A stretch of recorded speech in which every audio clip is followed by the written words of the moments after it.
మీకు తెలుసా, మన పెద్దలు అడిగారంట, మన భారతదేశంలో మన పెద్దలు అడిగారంట, దేవుడా నువ్వు ఎక్కడ పుడతావు, నువ్వు ఎక్కడ పుడతావు, మేము ఎలా గుర్తుపట్టాలి?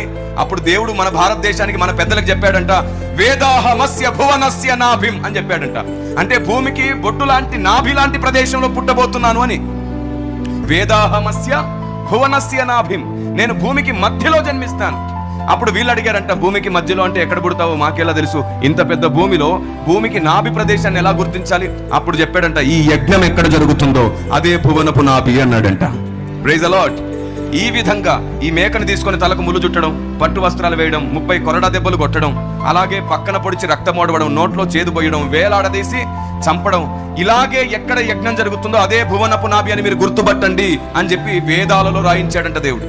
వాటన్నిటిని ఆధారాలతో ఖచ్చితంగా నేను ధ్యానించి ఎన్నో వీడియోస్ చేశాను, ఆ పుస్తకాల్లో కూడా ముద్ర వేశాను. Praise the lord. ఆమేన్.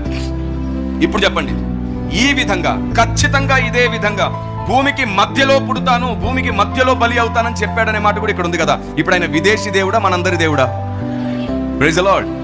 భూమికి మధ్యలో జన్మిస్తానన్నాడు, భూమికి మధ్యలోనే యజ్ఞం అవుతుంది అని అన్నాడు. ఇప్పుడు చెప్పండి, భూమికి మధ్యలో అంటే ప్రపంచ పటం తీసుకుంటే ఇప్పుడు భూమికి మధ్యలో ఏది ఉంది?